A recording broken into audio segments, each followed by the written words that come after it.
Yeah, make it plain and simple. We not. If you want to talk about all that other stuff, go talk to your girl or your mama, because they're gonna give you all. They want all the other details. We just want. We want to get to it. Now, obviously, I am being a little dramatic in how I say that. However, we do get into the details. It's just time and place, right? So, well, we get into the details with each other. I was gonna say this your segment. I'm not talking about. Be great. Yeah, with each other.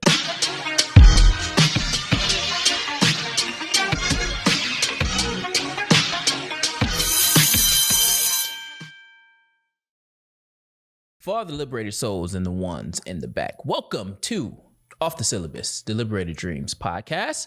I am Dev, aka Devski, and we have... Hey y'all, hey, it's Miss Cam. And do y'all hear that crisp voice?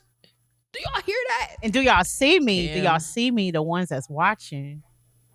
I done came got up. The LED. I done came up in the world. You know what I'm saying? We're not listening to... Yeah, we not. Well, you can't talk on that side of the mic. I'm still getting acclimated. Thank you. Yeah. It's all good. It's all good. She got the shock mount, got the desk stand. You know what I'm saying?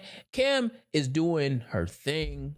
She got a new mic. So y'all are blessed to hear Kim's new mic on the last two classes of this section 1.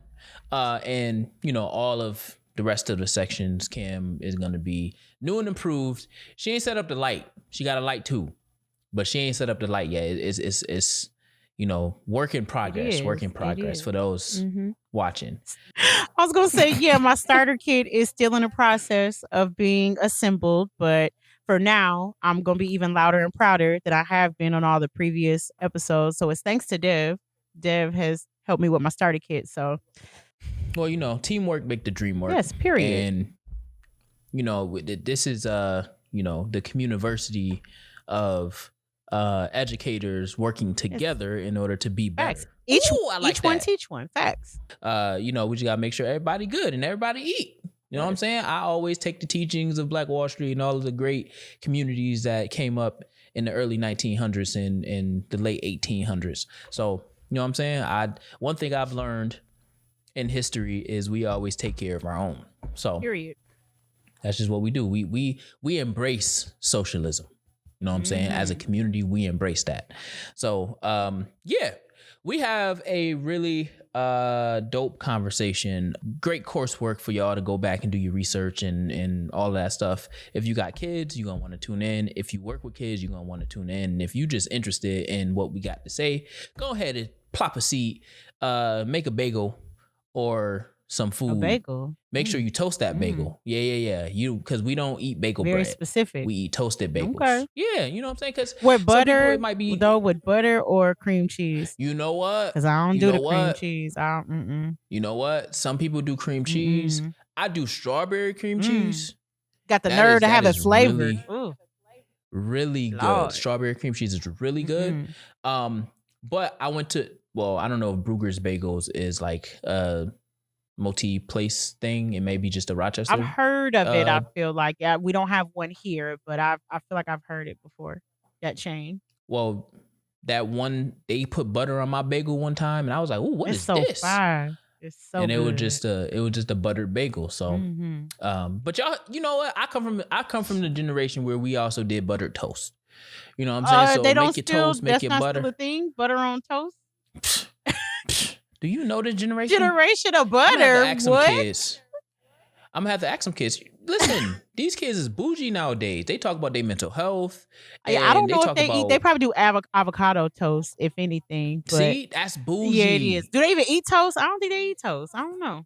You see what I'm saying? You see what I'm saying? Yeah. I come from a generation where if you didn't have butter, guess what you putting on there? Syrup. Aunt Jemima's. And Aunt Jemima not even around. It's just Pearl Mill now. But you put butter on that toast. I mean, syrup on that toast, right? So, anyways. Rabbit hole. Yeah, Cam is new and improved. Yeah. You know what I'm saying? You got to get... It's the first 10 minutes. You got to keep them engaged. And I know a lot of listeners out there right now. They feel us. They comment right now. Yep, I remember they comment. That. Right, facts. Comment your favorite OG snack because those was all snacks for But real. also Like a bagel confirm, is a like snack. for bagels or toast, are you butter or cream cheese? I need to know. I'm invested Yeah, now. Like it got to be some more butter advocates yeah. out here alongside of me. That got to be so. You want to know who got the best butter, and then we're gonna get into the intro. Cool. Texas Roadhouse. Oh yeah, that's like a little I think it's Texas. cinnamon, like Is a it Texas yeah Road? Yeah, cinnamon. they got the Ooh, cinnamon butter. I Ooh, what agree. they roll? I concur. I approve. Listen, Absolutely. listen, listen. Hmm. Uh, yeah. So we are not talking about buttered toast or buttered bagels There today. is a We are purpose. actually There is a talking. reason. We promise. Yeah. We are actually talking about pathways to thriving, and when back in the day when you got a really good toasted bread, you were already on a great pathway Mm, to the thriving because you was on your way to foundation. The school. foundation. Yeah, you know what The I'm saying? That and then sustenance. when you get it, yeah, and when you got it when it was just nice and warm Mm. out of the Change your toaster, life. change your life, Hmm. change your life. It's gonna be a good day after that. And a great day. And the subplot is when you did that in the morning before your 8 a.m. class in college, you was having a great day. You was having a great day. And that's what we talking about today. Yeah. That's what we talking about today. Beyond college, pathways to thriving, and how really why focusing on beyond college matters.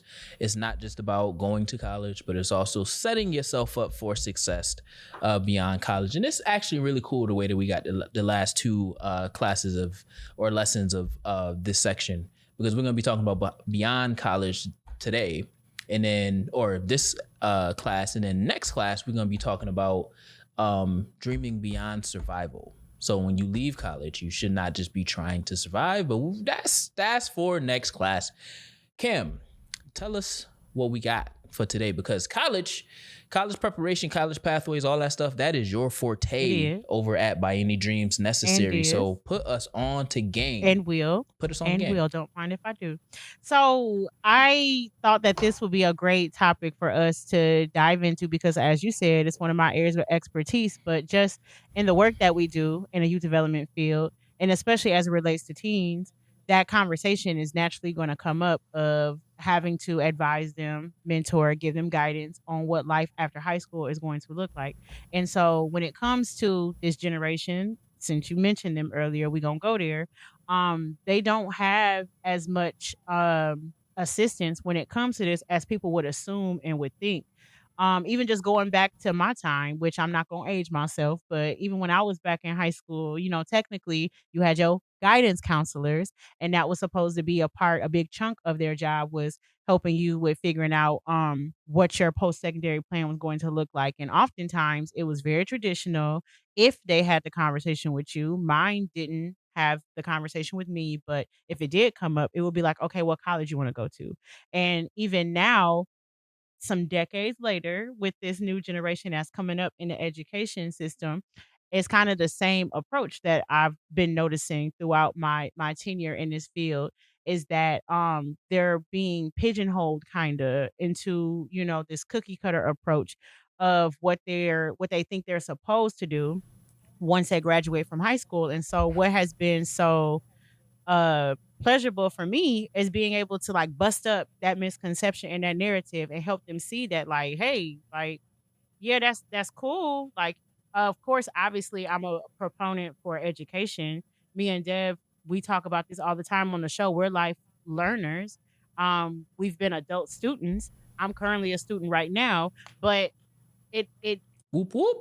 appreciate it. But like it makes sense though, on case by case situations. I'm a student because I have a licensure that I'm trying to obtain. So that way I can be able to legally operate in the space of being a therapist. But that doesn't always have to be the case for the next person. And so I've had the pleasure of being able to have, just a lot of deep felt conversations and be able and have the ability to just open these teens eyes up to like you can do so much more outside of the college space. It could be entrepreneurship, which they have a big interest in right now. It could be influencing. If you want to be the next Kai Cenat or whatever the case may be, you want to get your stream on. Like, okay, let's figure out whatever your dream is, whether it be going the route of college or not.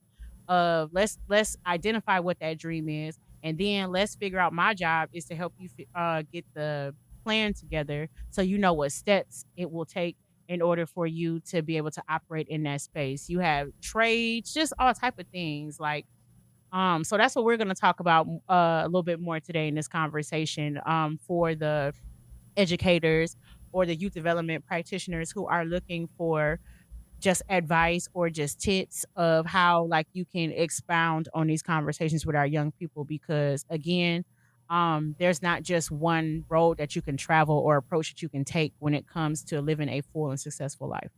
I didn't even know what to say after that, because I mean, I was just being preached to, and I think everything that you said is 100% correct, and I mean, we was having a whole bunch of conversation offline before we hit record, but one of the things in my work, in my 9 to 5 that I've done, I've put the workforce pathway into 5 categories, because there are 5 major categories. Well, really 5 only categories that youth ultimately choose to go into. Now, of those categories, you can web into so many different things, obviously, but we want to be sending creating pipelines to these 5 areas, and to which I'm pretty sure we're going to talk about. Those 5 areas are college.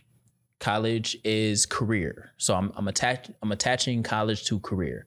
Now, obviously, anything that you choose to do is your career, but what I am connecting is there are certain things that you have to go to college to do. Facts. There is no way that you will be able to do these things if you didn't go to college. Lawyer, to be a lawyer, you have to go to college. Right. To be a doctor, you have to, I'm a medical doctor, any type of doctor, you have to go to college. You know what I'm saying? In order to get those numbers, those credentials behind your name. So that is career that I'm talking about. And then you have entrepreneurship. You already touched on that. That is your content creation and your own, going into your own business, service businesses, or anything like that. Then you have trade. You don't necessarily have to go to school in order to do a trade. You can do apprenticeships. You can do programs in order that you get your certificate. So then you can do residential construction or commercial construction. Barber, beautician, nails, lashes, beautician, all of that stuff, right? That is all trade that you have to get a certification in order to do. Obviously, that will then lead back to entrepreneurship, but you need that state board certified paper in order for you to legally do it. Which we don't always like to do that sometimes in our community. We don't like to do it, right? And y'all be jumping shops because you know the health, whoever the health people person be dropping is, a dime, people be snitching. Yep, and don't let you be beefing with somebody, because it's then going down. They're making that call. I've seen it happen. I seen it. Yeah, somebody up here doing my nails, they don't got the credentials, right? Or somebody up here cutting my hair and they don't got I've the seen it happen with a lot of barbers. Yes. Yeah. Workforce. Now, workforce is McDonald's, Wegmans, Wendy's, any of the grocery store chains, like blue collar, nonprofits, type of. Yeah, the things where you can just go straight into the workforce. Sanitation workers, you know, all the things that all you need is a GED.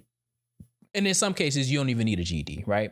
You just go straight into the workforce. Then the last, certainly not least, and for our Black and brown youth, certainly not top on the list, the military, which branches into multiple things, but that is also another element by way of ROTC and the different offerings around getting active into the military. So with that, before we go into the topic 1, I guess I'll take the gem dropping segment. And the main thing that I was going to say is I was just conferencing at the Jet Foundation's convening around the mental health of boys and young men. I spoke there as a panelists around the work that I've been doing with boys and connecting that to, how is mental health showing up on the ground, from a practitioner's lens, from a practitioner's perspective, all of that stuff. And I ended up having a very fruitful conversation and connecting with a lot of youth between the ages of 18 and 24, I think is the oldest one, maybe a little bit older. Was that the target audience, young adults? Well, you had young professionals in the space, but then you also had a youth panel, and I ended up talking to one of the boys like in depth because in one of the breakout sessions, I pushed back and I challenged a little of what he was saying, and he appreciated that. Shout out to my boy Aiden. Hey, Aiden, shout out to you. And basically, the life learner tip, I don't even know if it's a tip, but the juice, the gem that I want to drop on the table, it's been a long week, takeaway is the takeaway. There you go. The takeaway of the gem that we putting on the table today is go conferencing to discover what you're interested in and then study your passion as a pathway to thriving. And the reason why I say that is because I was having a conversation with at least my little homies at this point, right? You know what I'm saying? My little homies at this point. And I'm just doing what I'm doing. I am youth developing right now with the youth. You know what I'm saying? And it was so funny because even the professionals, I'm like, yo, this is how I am with my kids. Like I'm, cracking jokes and da-da-da-da. And it was so interesting because basically Aiden in the breakout session, we have this thing when we talk about men and broadly where we say men don't express emotion with each other. And because they don't know how, and then they only are comfortable expressing their emotion with women and things of that nature. I think that is a dangerous narrative to continue to spin. Because as men, we do express ourselves. And I actually told the story about when we was all in the car and when I first met Kyan. And I told that story. You love this story. I think you told that on another episode. Yeah. You know so I don't have to tell the story. Go back to the other story. That is a perfect example, and I'm gonna let you continue to go. But I just want to add to that is a perfect way to show how men, but specifically Black men, can show intimacy amongst each other in a way that normally people wouldn't view as that. Yeah, and that is what I was suggesting in the session. Like at that moment, he was expressing his emotion. He just didn't have the words to say what he actually was feeling. So when we worked through it, it was like, oh yeah, I am hurt. Yeah. You know what I'm saying? And that is, and I also said that part of that is a man can only lead you down to that realization. For sure. Because mom already is telling me all this other stuff that I don't want to hear. So part of our relationship is just talking about it. Right. For the men, it is more so like identifying, okay, so I hear what you're saying, but you're not really saying what you're saying. Like, let's say what you saying. Get to the root of it. That's what the man does, right? The man, and I'm putting that in air quotes, is getting to the root of what it is that you're trying to say. Because at the end of the day, I'm trying to play 2K. And you ain't saying what you're trying to say. So say what you got to say so I can give you what you need to get, and then we can play 2K. Make it plain. You know what I'm saying? So yeah, make it plain and simple. If you want to talk about all that other stuff, go talk to your girl or your mama. Because they're going to give you they want all the other details. We just want, we want to get to it. Now, obviously, I am being a little dramatic in how I say that. However, we do get into the details. It's just time and place, right? So, well, we get into the details with each other. I was going to say, this your segment, I'm not talking about, you be great.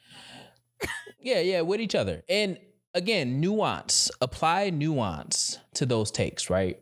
And that's what I was challenging Aiden on. I just challenged him to say, well, maybe, because I like to throw a wrench in and then twist it a little bit. So maybe consider that we do show emotion. It just feels and looks different when it's man to man. Because we also have to understand that as a man, as a person, I can't tell, we might hurt our relationship if I continue to have the same conversation with you about your emotions over and over and over and over and over again. Because that's not how we're wired from being socialized to think like men. You know what I'm saying? So he was like, oh, wow. He was like, well, you sparked something and I want to, because this was at the end of the session. He was like, no, I want to have more conversation. So we ended up having more conversation.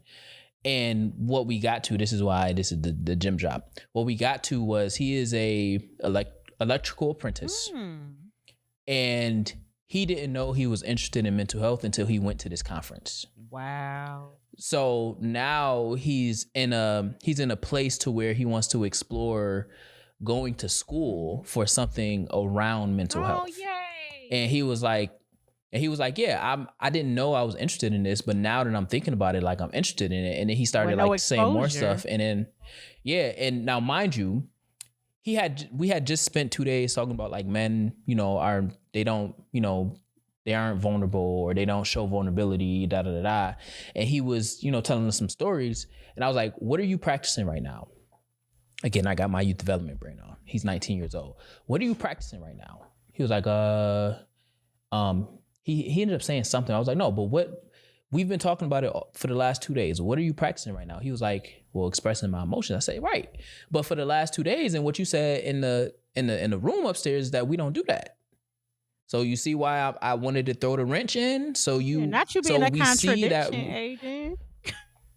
And that's okay though. And that's all right. Yeah, and I think, and I guess this goes to your MSW studies. At some point, it will go there. But like, we tend to talk about things as we see the problem, but we don't actually see like, okay, when something happens, yes, this is a lens to see it and digest it. However, something is actually really happening. It's just, what is the deficit? What is the gap? And for us as men, the gap is we've been taught not to express and verbalize our emotion. We've been taught to suppress it. So even on the street, when you have gang wars and, you kill my boy, so I'm killing your boy, that is people crying for help. Yeah. That is like, I feel this pain deeply to where now I want you to feel the same pain. So I'm going to take one of your boys from you because I don't have the words to express that I am hurt. I am torn inside because then I'm weak. So the life learner, the dropping of the gems of this of this class, what you got for us? Is go out, conference, and study what you are truly passionate about, because that's the only thing that will get you through school. If you go to school to do something to get money, you might as well chuck that up because you're wasting money.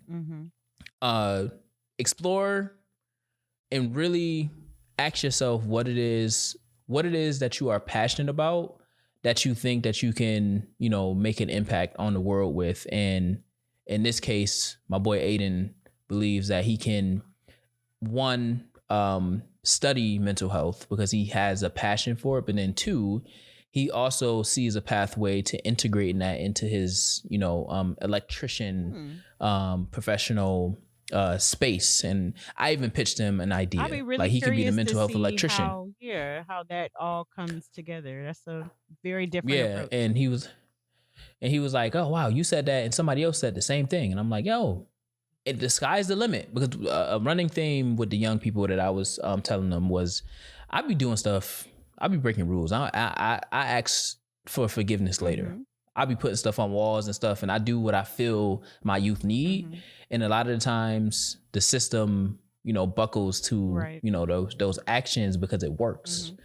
So yeah, that's the gem of the show is as we are thinking about, beyond college, the only thing that will bring you the joy that you desire and that you seek is the passion to which you walk with every day. Right. And only you know that passion. Yeah.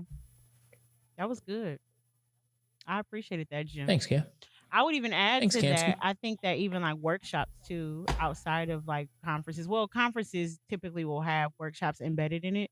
But I thought of a recent conversation I just had today with my son, Kyan. For the new listeners, in case y'all didn't connect the dots, when Dad was just telling the story a few moments ago to Aiden, Kyan is my son that he met for the first time a couple of summers ago. But Two. yeah, a couple summers ago. So we were talking today, and he's a BFA student. So he's in fine arts, and he is like really big in theater right now, and he's preparing for his next play on his campus. And he was saying how next week he found out there's some workshop that's going to be going on in Chicago that's going to be hosted by oh, y'all forgive me, I don't know this actor's real name, but for the Lord of the Ring heads out there, he played Gandalf, and I guess he was in X-Men too. I think my son said he was Magneto or something. Oh, Yeah. yeah. So he's doing a workshop next week, and one of his instructors told the class about it, and so he's super geek because he loves the actor's work. And he was just like, "Man, like, what do you think about that?" I was like, "Oh, that's dope." I'm like, "You gonna go, right?" And he was like, "Oh, yeah, like, for sure." And so I'm like, "Oh, look at him getting his professional development on." So, I was thinking of that, or you was talking about the power of conferencing. I think a workshop as it relates to, like, artists, in other fields, it can have the same impact. So, thanks for sharing that, dude. You always got the knowledge, always got the gems. I try my best to, bring my lived experiences to the forefront. And just for everybody out there, I did not make the connection that Magneto was also Gandalf. Mind blown. Yeah, I didn't either. Yeah. Because I looked up, once you said Magneto, I said, he was Magneto? Did I say the right? Yes, I said he the right actor? was. Okay, good. Okay. It's Ian Yes, yes, yes, yes. McKellen is Yes. his His is government his name. real Yeah. name. Mhm. Yeah, but he was also younger when he was Gandalf. So He didn't look young in there. he was younger. Okay.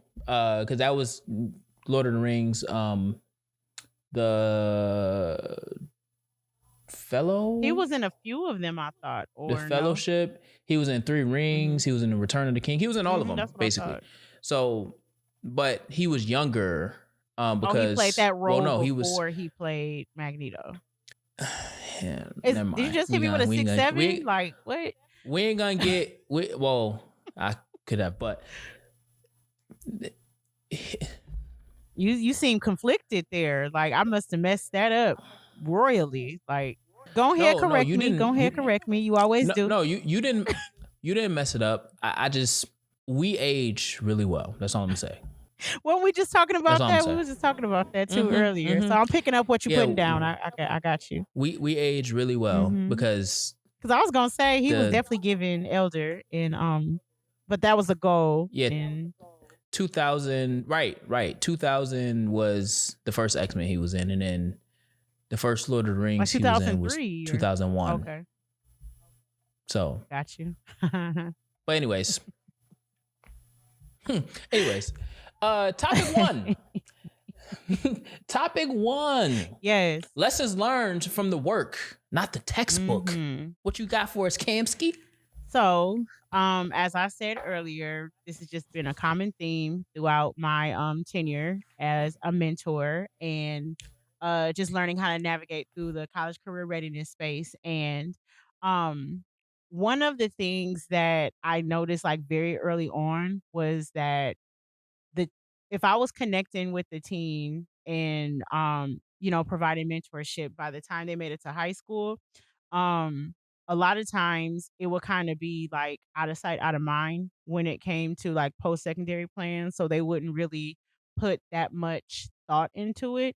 But then by the time that senior year would come around, like all hell would break loose. Like they would just be in panic mode. They would just be super overwhelmed and stressed, which naturally so. That is a very busy time. That's like the culmination of your entire like journey as a student. So you got college application deadlines, you have scholarship deadlines, and then on top of that, you have prom, sports, senior nights, and just a whole bunch of things that you're having to like balance. And when you're trying to approach it for the first time during senior year, it's like, where do I start? Like, it's they oftentimes just didn't know where the starting point was. And so they would feel as though like they needed to have like a whole plan like mapped out. Like they needed to know like what school they was gonna be going to, like they was gonna like have to know their major, know their profession they was gonna get into, know the salary they was gonna get, already have they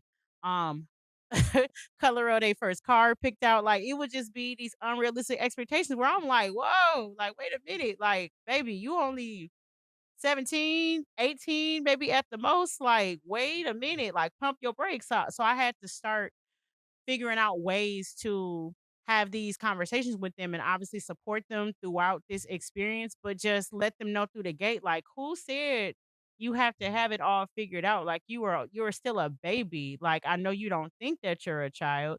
And I'm not saying that you are, but at the same time, you have to understand that the version of you at 17, 18 is gonna be a whole you gonna go through 2, 3 more versions by the time you hit 21, 25. So that means what interests you now is going to naturally shift and change, and that's okay.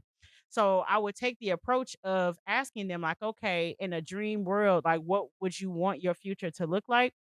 And okay, we can still get some action steps in order so we can try to travel that path. But at the same time, we need to understand that life be lifing and it comes with a lot of dips and turns. And we need to know how to pivot. So, what are some other areas, some other skill sets that you have, some other passions where you can be utilizing your electives that you have to take if you go to college, where you could be exploring other career pathways that you never knew could lead you to a lucrative life. So, I think that's the biggest myth I would say if I had to think about like just going into this field or just trying to offer this level of support is that the adults, we collectively have to do a better job of letting them know that like nobody has it all figured out, even when we get to adulthood. And I just told a teen earlier this week when I was having a conversation on this topic, I was like, child, in my big grown age, I'm still trying to figure it out. And it's not to say that when I was your age, like I didn't have like an idea of what I wanted to do. I did, but I'm nowhere near what I thought that plan was going to be.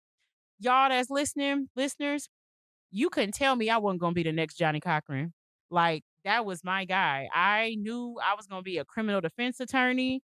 I had identified that, career pathway probably by the time I was, like, 10 years old. I'm like, "That's what I'm gonna do." And, looking back at it, it was because of my, like, household dynamics too. I didn't realize it at the time. Like, my father was incarcerated, so su subconsciously, I'm like, "Okay, I wanna be a lawyer because I wanna help out folks like my dad," but that's a whole nother conversation. But, um, today, in the present day, I ain't practicing law. I didn't go to law school. When I did go to college fresh out of high school, I was a political science major, hated it. I lasted like 2 seconds in that field. I'm like, "Oh, if I can't even make it through the intro course, ain't no way I'm gonna be able to do the major, the required courses. Like, this suck. Like, this ain't fun." So then from there, I started playing around with my electives, and I switched my majors like 3 times. And I know that, like, there's other listeners here that had similar experiences that I did where you switch your major. That's literally what college is for you to explore and for you to find yourself. So I have like a lot of those type of conversations to put things in a perspective for the teens that I help. I even tell them about like the young people that I have helped along the way and how what their major was initially going into college was totally different from what they graduated with and what their career is in right now. So um I think that, yeah, like I said, we have to do more in-depth conversations about the different lessons that can be learned, just the different ways that they can go about approaching their transition into adulthood. And we have to stop just limiting it to just college too. And we're gonna get into that a little bit more later on into the show. But really I try to empower them as well with figuring out like, let's just like I said earlier, you need to learn how to pivot. Like that's a life skill just in itself. It don't matter if you're going to go off to college, a trade, or if you just go into the workforce. You have to be flexible. Like you have to know that, yeah, I have an idea of where I want to go, but if it don't go that way, I have to figure out how to still keep the momentum going, how I'm still going to have an alternative approach to getting to the finish line. So we have a lot of conversations about that throughout this process of trying to figure out, post-secondary plan and also just learning how to make decisions. A lot of times they will consult with the adults in their lives, which makes sense, but it can be harmful, not intentionally. But if you are talking with a parent or a guardian who has never gone to school or has never like really put much intention into when they were at that stage of their life trying to transition to adulthood, then the advice can be kind of limited. And naturally the people that take care of you, they want what's best for you, yes, but if they've never lived these experiences or if they've never challenged themselves, they don't understand how they project in a lot of instances their wishes onto their kids or their hopes of, okay, I never went to school, so I want you to do it. Okay, well, you can still go, first of all, because school ain't going nowhere, parent or guardian, granny, auntie, mama, daddy. So, like, that's something that you personally have to work through. So, it's finding ways to have tactful conversations with our young people about that too, because you don't want to ostracize those connections that they have. Because again, these day people, and they're always gonna be around. That's their family. They have their back to an extent, but you have to give them the tools to learn what stuff you can listen to, and the other stuff where you have to kinda take it like a grain of salt, and really honestly just tuck it in the back of your head, and you have to, like, see it for yourself because, again, a person can't tell you how to get to a destination that they've never attempted to travel to. It's just that's it don't work like that. I'm talking a lot right now, so do you have anything resonating with you right now as I talk through some of just those lessons or those talking points? No, I think you rolling, you teaching, you doing your thing. I think one of the things that came up for me, I literally just watched this TikTok today. It was a mom of Asian descent. That's critical in this particular example or recollection around. And then the bullet. I also thought about it as you was going through the talking points when I read adults often confuse control with care, and the way that she shaped when my kids, I tell my kids, like, you know, what people say, oh, people are going to cancel me or people are going to be all up in arms after I say what I got to say. And she basically was like, I tell my kids they only have like 4 options in college. And then they can do whatever it is that they want to do after. But if they're going to school, you're not going to be in debt for something that is not going to pay you. So they only get 4 options. She never went into what options they were. And she kind of framed it as, I would much so rather you be in debt and be able to pay for it versus you be in debt and you've got a useless degree to a certain extent. Yeah. And that is being framed as care, but that is also control. And I think that the messaging is not bad because there are degrees that have a trash ROI. However, the care in that is affirming that if you want to do something in college, then you make sure that you have a plan in order to get your return on investment. It's not because the paper, no paper that you get in college is a guarantee that you will make a lot of money. Even medical doctors, you can do one thing, an unethical thing in that realm, and you could never use that degree again. So then what have you? Because there's not going to be much other, because you spend so much time cultivating those skills. There's not much that you can do outside of like private practice or things of that nature. But if they yank your license, because that is a licensure, is that right? Yeah. That's a licensure that basically dictates if you can practice, just like with law. If you get disbarred, you can never practice law, at least in the state that disbarred you. So you would have to either be in Texas or Florida, where they went away from the American Bar Association. So I say all that to say, like, part of what I'm hearing is this is a delicate process that parents have to embark on with their kids. This is also a delicate process that youth development practitioners have to embark on with their youth to ensure that they're aligning them to make the right decision for themselves. However, they're not the ones that make the decision. They help inform the decision that's being made by ultimately the future student that will be going to said university, going into said military branch, going into said entrepreneurial journey, Trade program. trade school, or Mm-hmm. workforce. Yeah. Okay. All You right. know. So how do you so as you are going through your or continuing to go through the talking points, how does By Any Dreams Necessary work with parents to give them the tools that they need in order to help their kids make a sound Mm-hmm. decision when By Any Dreams Necessary can't, be at the kitchen table eating, buttered toast in the morning? That's a really good question, Deb. It's a work in progress. Here in the community, where I live, and I think some of the listeners is probably going to resonate with you too.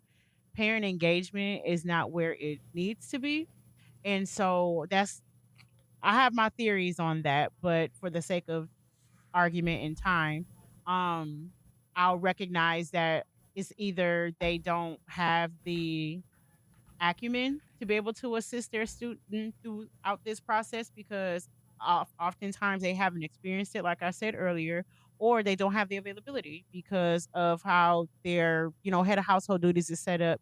They just can't be in two places at one time. A lot of times they're working or they have multiple children that they're trying to take care of. And so I have partnered with other organizations. I've talked about the Teen Rise Summit, I think, on a previous episode. And so that has been an effort with me and one of my business partners, Ashton Lockhart. Shout out to her organization, City Foundation, where Whoop, through whoop. our summit, we went into it not only intentionally wanting to give the young people, the teens, the tools for them to properly prepare for the school year, meaning having conversations around mindset and how they can start creating their college career readiness plans. But we also did some Mm-hmm. sessions specifically for the parents because we understood that we need to have more spaces for them where they feel empowered and where we're having these conversations where it's not from an accusatory type of tone. And so like we had like a parent power plan that we created. And I can't remember, Deb, if we've shared that for resources for other episodes. If not, we can attach it to this one. And even if we Mm-hmm. did, we can attach it again. But we came up with something as simple as a parent power plan where it's like a template for parents that are less hands on and don't know where to start with supporting and advocating for their student or just support being involved in their education journey. And in the power plan, we just have simple things like an email template because you want to make sure that you're introducing yourself to the adults that are shaping your child's life, and that's the teachers, the educators, that's the mentors like Miss Cam, that's the principals of the school, whoever that is interacting with your child regularly. If you can't go to like a parent teacher conference or if you can't come to like a parent night, a parent cafe, then use your resources, use technology and introduce yourself and just say like, "Hey, Devin's mom, and here's my information. If there's anything I could do to support you, let me know. Or if we could just hop on a quick phone call or a Zoom or something to talk through some things." Like that's the starting point right there. The parent plan also had sections on the worksheet where it had a list of who some of the educators are that work with the kids because oftentimes the parents don't even know like who the assistant principal is of the school. They don't know who the principal is. They don't know who their child's counselor is.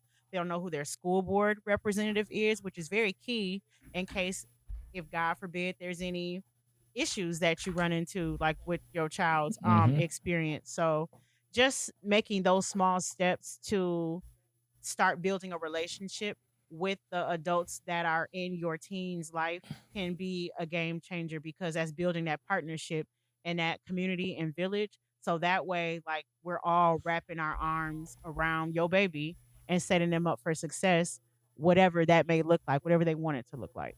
One thing in this work, especially working in community, and even when I was at the mental health summit, hosted by or convening hosted by the Jet Foundation, one of the things that we don't talk about enough is figuring out ways to fund programming for adults. And I've talked about this on a previous episode where, parenting is that's a learned behavior. That's not something that is inherent. Oh, That for is not sure. something that you just pick up. You don't have no manual either. You don't know what you're doing when you become a parent. There's and like the reason why is because the little human that comes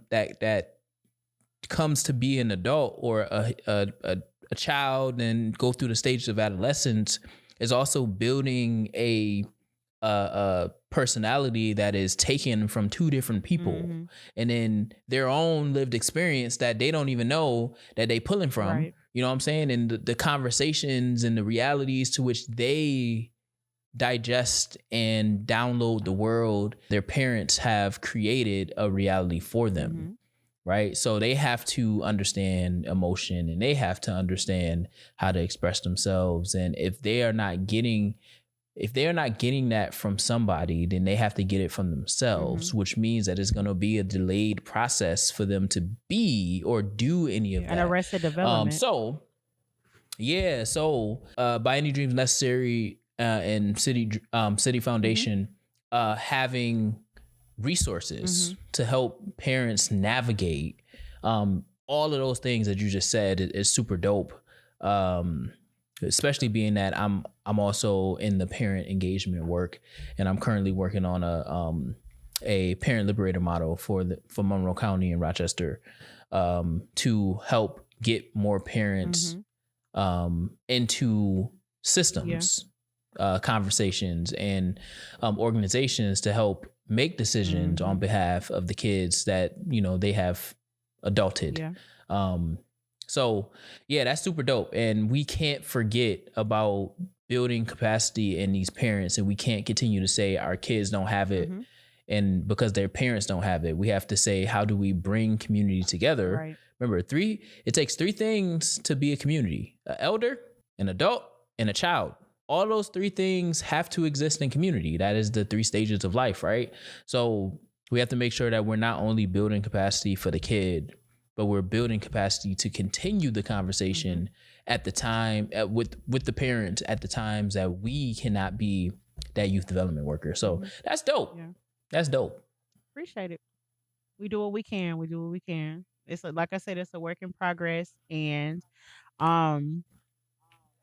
just excited to see, like, in the next year, how we'll be able to continue to expand on the parent support side of things. And we're already starting the planning process now. We got some heat coming. Like, we just had a really good planning conversation with our new partner, the Boys and Girls Club of Rockford. So even just to the point of what you just said a few moments ago about there being more programs for adults, we're even looking at opportunities where we can provide workforce development through this experience for young adults. So going beyond age 18, but even going like from 16 to 24, like being able to like help with that next stage, that transition to adulthood that, we keep talking about. So we about to get it in. Listen, I am a component of community. When I was at the convening, for 2 days, I talked nothing but community. I was asked a specific conversation about where I work, and I said, let me broaden this to community because where I work is on the corner of a community. A little limited. Limited. Yeah, what they're doing is not what community should be focused on, but I digress. I would even open it up to adults. I would find ways to open it up to adults. Why? Because there are some adults that are working through life right now that don't have the skills that we're talking about right now, right? And one of the things that I know you've gotten emails about this back in the day. During your bully days. Part of, during the time where we're focusing on workforce development, I said that those career fairs and college fairs can be open to the general public, so that we're also building capacity for the adults that's working in that's engaging in community. Why? Because if we invest in providing a potential opportunity for a parent to go to school then we ultimately increase the quality of life for that household and community. Right. And it didn't cost us anything. Yeah.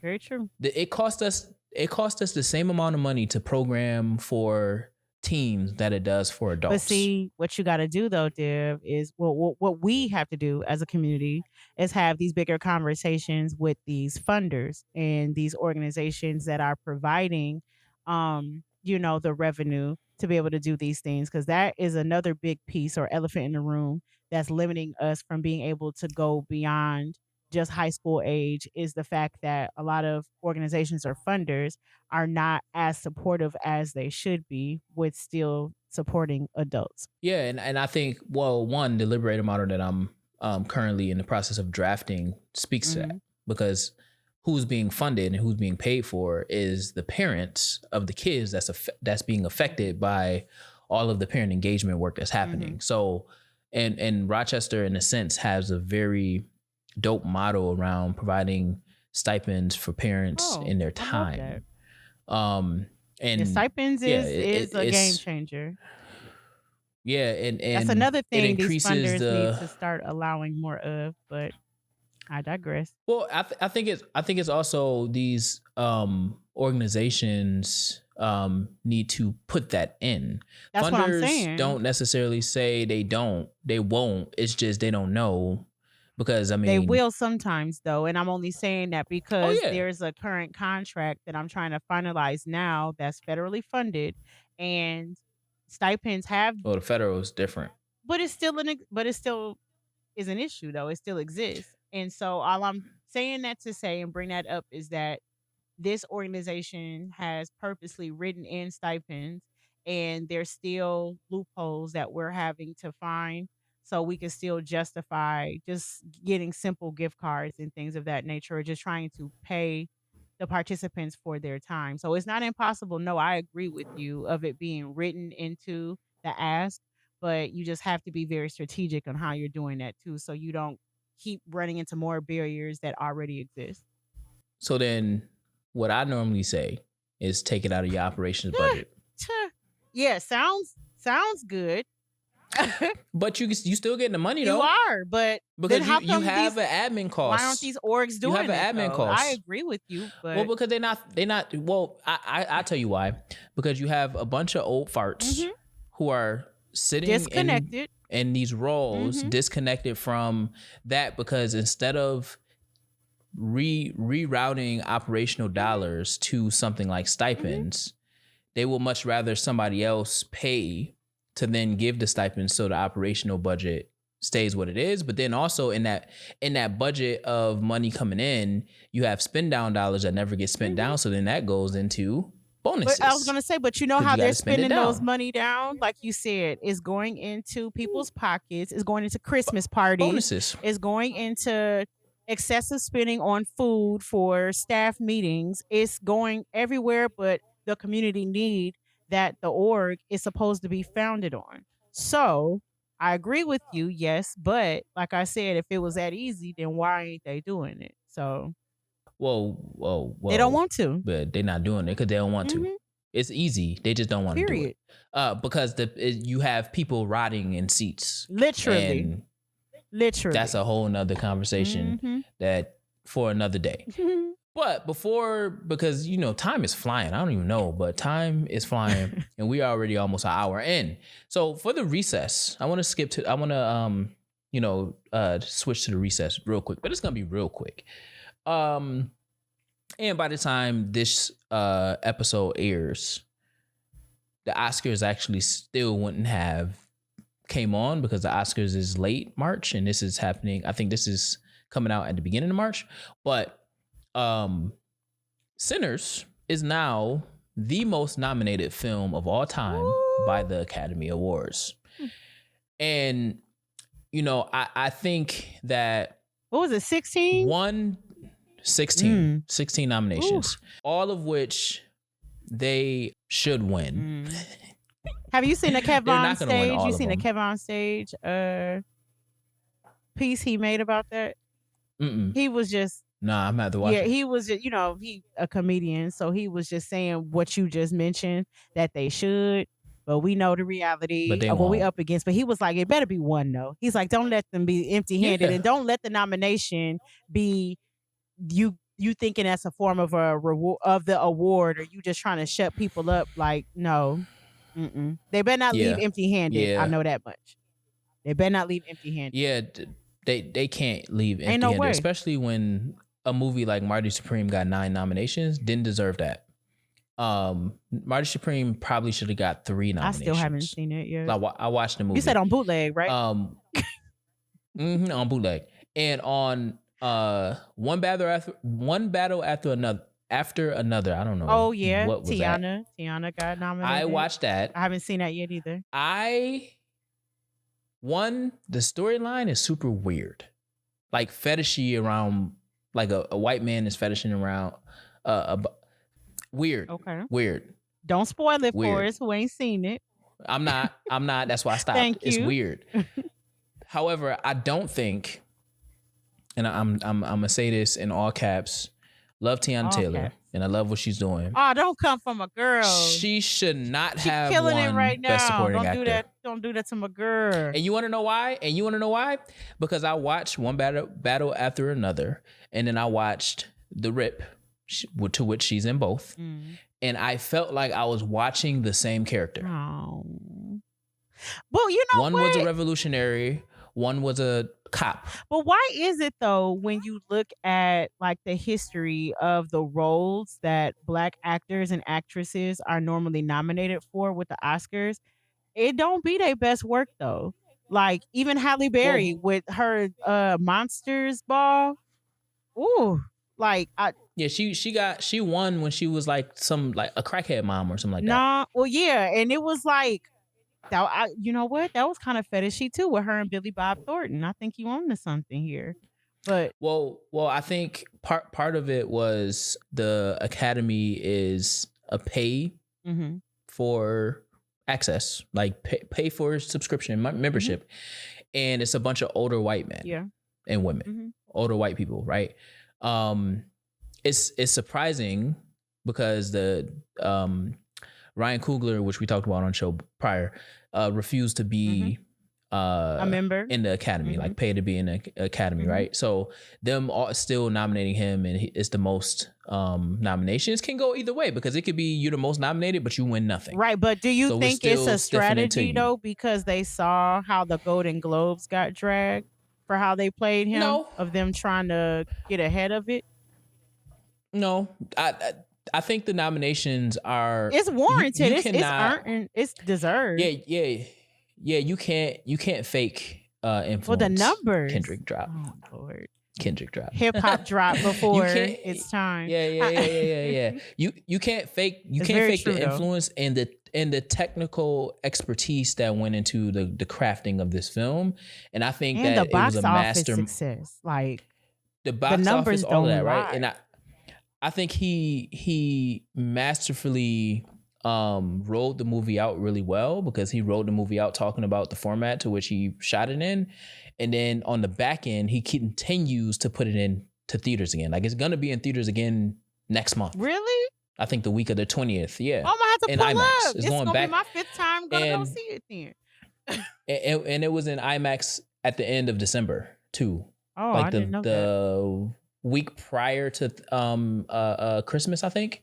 So it's going back into theaters multiple times, which again, part of that's amazing, right?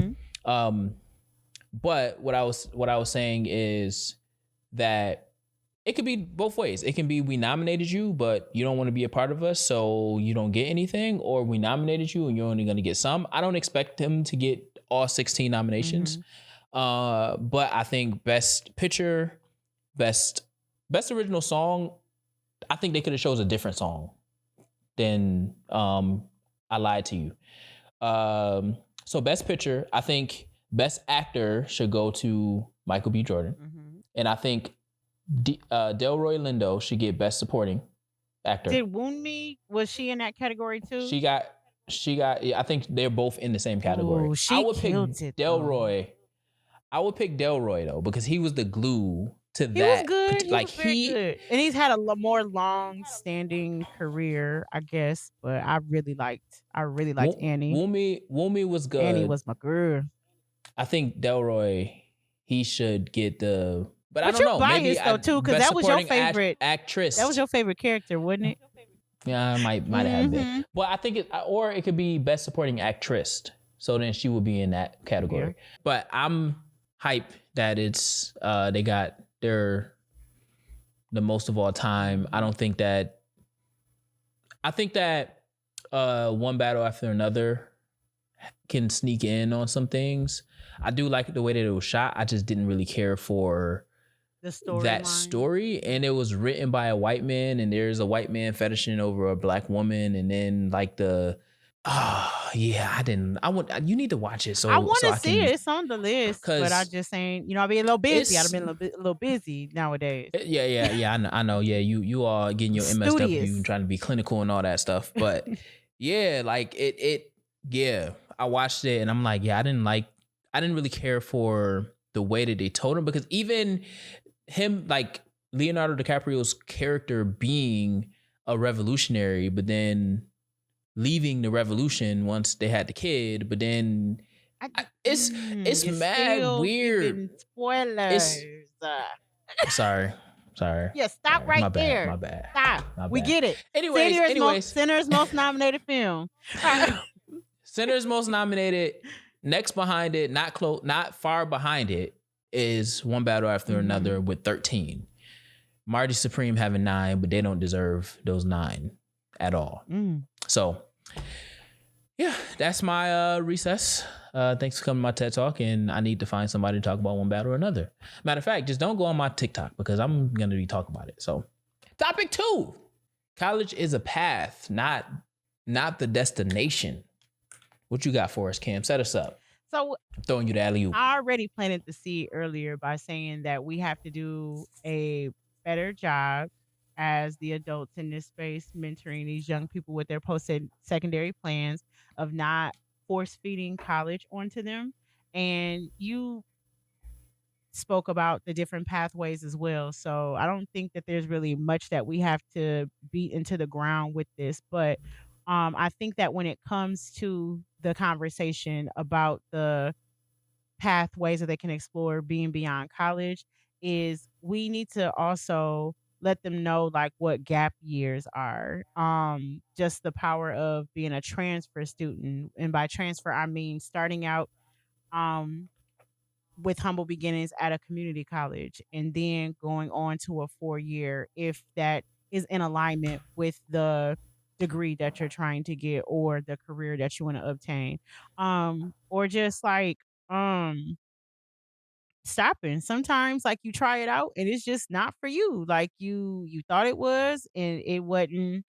It wasn't what you thought, and so you have to pause, have some life experience under your belt, and then come back to the fold once you have a better sense of what your actual passion is, or the career that will be the best fit for you. And I personally think that, looking back at my very tumultuous college journey, I took the traditional route at first with fresh out of high school going to college, but did not last very long because I don't think mentally, like, I was just prepared. I think academically I had the grades and whatnot, but I was so distracted, like, just with the freedom, the parties, just all the things that come along with being in that type of setting, and just the school not being the best fit for me. I was able to make the best of it, and I have some wonderful memories, friendships that I gained that really helped me get involved in campus life. But as far as the reason that I was supposed to be there, it wasn't time yet. And if I would have just paused at least a year, maybe even a couple, and then started my college journey, it could have been a whole nother outcome, because going to college fresh out of high school and not being mentally prepared, I almost flunked out my first year because, again, I was turned. Like, I was young and turned. I'm just going to keep it 100. And so almost flunking out my freshman year, and then in that time frame, then getting pregnant, becoming a young mother, then I moved back home to adjust to that life-changing event. Being home for a year, then was like, okay, I'm gonna go back. Like, I want a better future for my son. Like, that motivated me. But then just still going back with a child and as a single mother was not easy, trying to juggle that with being a full-time student. I had 3 jobs, which was insane. Don't know how the heck I juggled Mm. that. Ooh, that was a yeah. Anywho, I got a flashback, y'all. So like just doing that, I was able to, I don't know how I balanced it, but I did for a couple years, but then it just got too hard again. So I moved back home, and then for years just focused on raising my son, just being in the workforce. And so doing that for um probably for the next like 6 or 7 years. Then by the time my son finally made it to middle school, I'm like, okay, like let me stop using him as an excuse for me not being able to go back to school. It was always a goal of what I wanted to do. And so then that's when I was able to get some life experience under my belt, get some professional experience where I knew like, okay, like I want to do something like in the social work field. So from there, I was able to like take it seriously, um, and get back into school. And so now I'm doing my MSW later on in life. And I'm just saying that to say is, again, if I would have paused and took a little bit more time to be just intentional and not do what I thought I was supposed to do, what others expected of me, I could have had a whole nother outcome. I don't regret it because that's made me who I am today, but I can't help but think of the what ifs. You know what I'm saying? So Mm-hmm. another thing that helped me was when I did go off to college, even though I wasn't ready, the program that I was in high school allowed us to take college credits at our community college, and they paid for that. So I was able to go off to school with like a semester's worth of credits under my belt. I had like 12 transfer credits. So in the Mm-hmm. long haul, when it came to the expenses, that freshman year, I didn't have to take out as many loans because I had, like a whole semester like under my belt. So I think that that's another thing that a lot of teens just naturally eliminate themselves from, or at least the ones that I work with, because they instantly say like, "Oh, I don't want to stay in my hometown. I want to leave. I want to move. I want to go out of state." And while that is admirable, then sometimes they do need to be in different environments and able to flourish. You have to still look at the finances. And if you don't have a college fund by the time you graduate, which in most cases they don't, then you're having to take out loans, and this is money you have to pay back. It's not free money. Like, you can get some grants, you can get some scholarships, but going to a community college, especially if you're not really sure what you want to do, can be a better route to go because it's the approach of slow and steady wins the race. So you're Mm-hmm. going to a community college where it doesn't cost as much, it's more affordable, and on top of that, it's smaller classroom settings, which a lot of students can benefit more from. Because if you're going out of state or you're going to like a D1 school like I did, you're just one of 100 people in a classroom. And the likelihood of you building a rapport and a relationship with your professor, they don't know who you is and they don't care. And they're not gonna be as invested in helping you through your college experience when it's a bigger setting like that. Some students can benefit more from being in a smaller learning environment. So those are just some of there's a lot more benefits, but those are just some of the main ones that I talk to teens about when they're not really sure, when they're not really as ready as they think to leave home or leave their hometown. I'm like, well, let's also apply to like the community college here because that could be a better fit. Like, you never know. So I think those are just some of the Yeah. conversations we could benefit from having more with our young people. One of the things that I've always told my boys is to use college as a vehicle and explore. Mm-hmm. Because if you don't use it as a vehicle, then you tend to get stuck in the same cycle that you're trying to break out of at home. And that is not healthy, because what happens is if you are on the same influences to which you feel are bad for you, you're gonna fall into them when you are home. Like if you go to school in your area or even proximate to your area, you're gonna find a way to get home. If you in Rockford but you go to school in Georgia, you're not finding no way to get home You can't afford until it's it. time to go You home. can't. Yeah, right. So like for me, I've always told my boys and I've told myself, like, I'm gonna use college to go and explore places. Like, so, and you know, the cool thing is you don't have to go to a 4-year school to do that. You can apply to a 2-year school that has housing. And then you can go to, you know, Atlanta, or you can go to LA, or you can go to Houston. I mean, this colleges all over the place. And I think one of the things as adults that we don't necessarily recognize is like it's really hard to find a place to settle down unless you have a undeniable reason to settle down, meaning a child.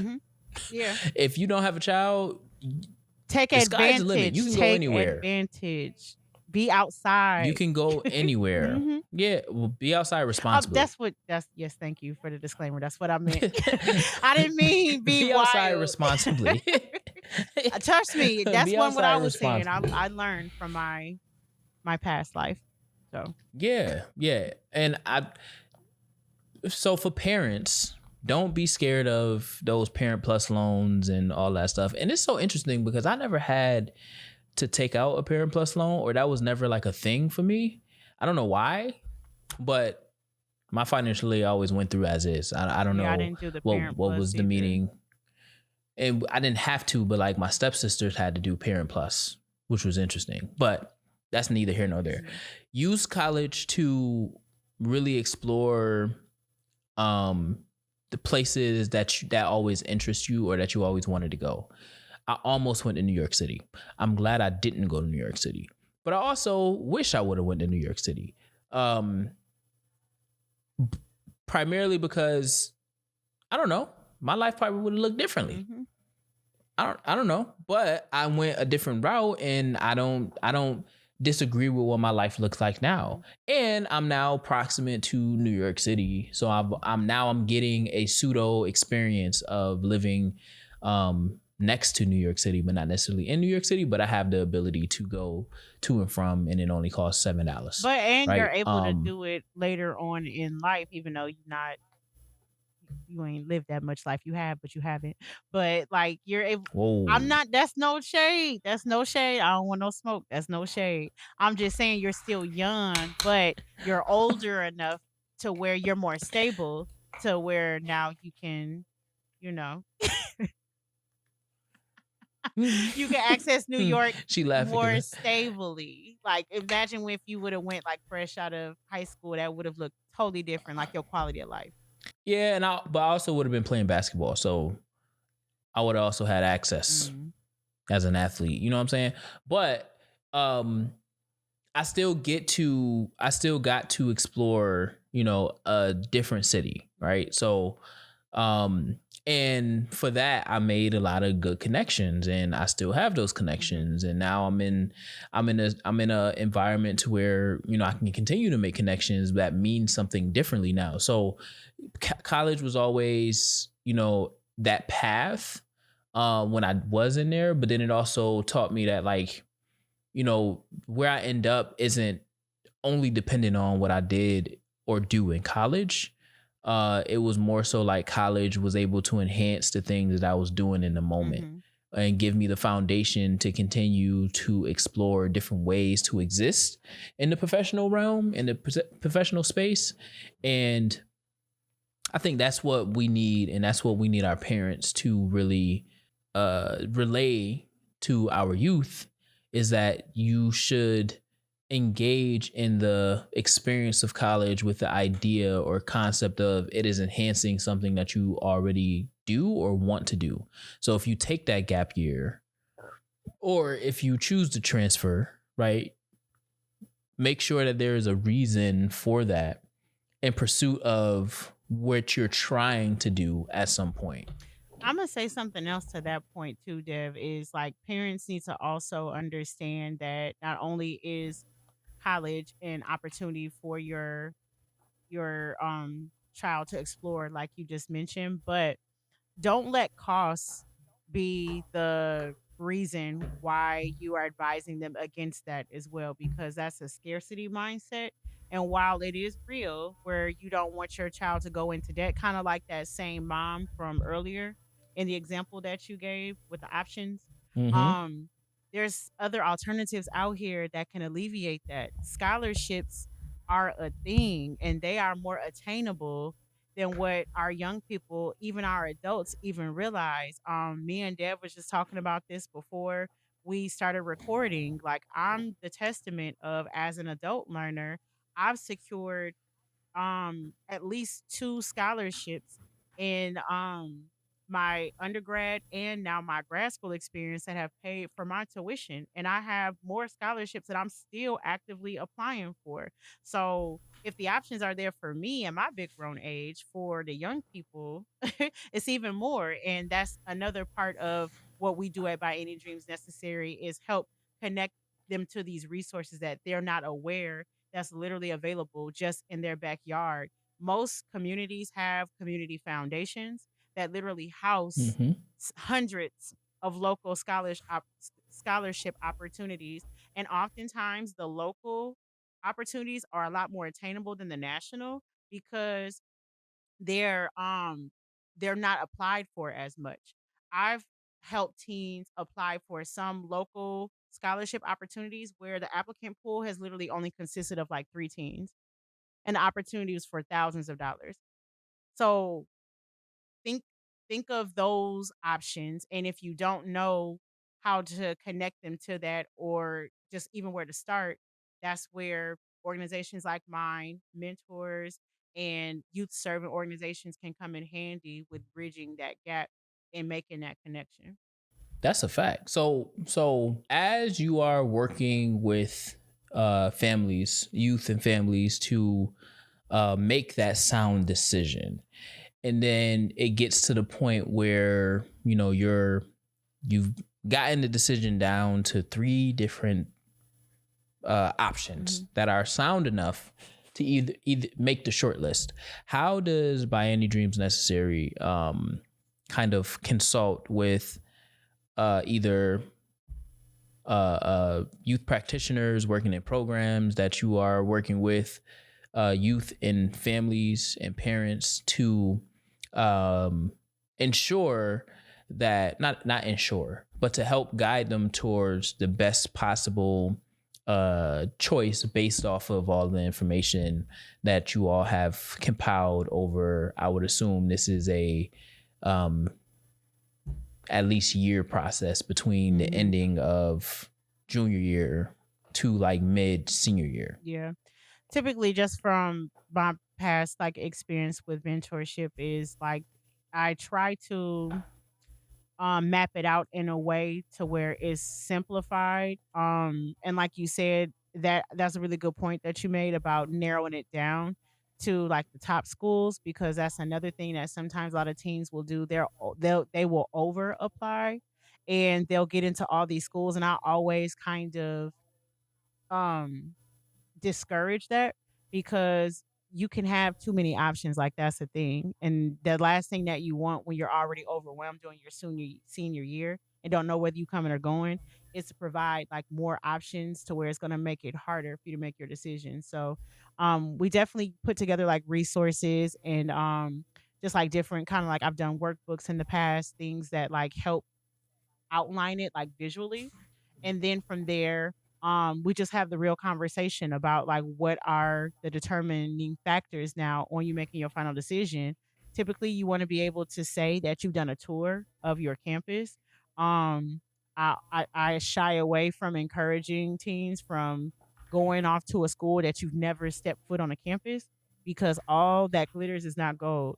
You have like these virtual tours now, or you have like the pretty pictures on the website, but like we all know, listeners, the adults that's listening in, how many times you've been shopping for a home or like an apartment, and you've seen the the what do they call it, the model picture of the space, but then you actually like get there and it looked totally different. So I try to connect them with resources where they can do like a college tour. Like we have some orgs around here that do like annual HBCU college tours, or I've done programming where we've toured like local schools. So I try to encourage them to do that. And then from there we gotta look at the numbers. So once they get the financial aid package, that's normally like the final stages of trying to like help them determine like what is gonna be like the best fit. So then from there you just got to put the ball in their court because it is at the end of the day their final decision. But like we Mm-hmm. just try to get them as close as possible like to the finish line, and just weigh in all the pros and cons and just provide all the information so that way they can make the most sound decision as possible. And now you have the college decision day, like that's a big thing now. So I always remind them like of the deadline is like you want to know as soon as possible, like after the new year, of trying to narrow down like what your final choice is, but you don't want to go beyond May 1st. Like May 1st, you need to know where you're going to be going so you can give yourself time to prepare, get your trunk parties going, like things of that nature. Start shopping for your dorm room stuff. So Trunk party.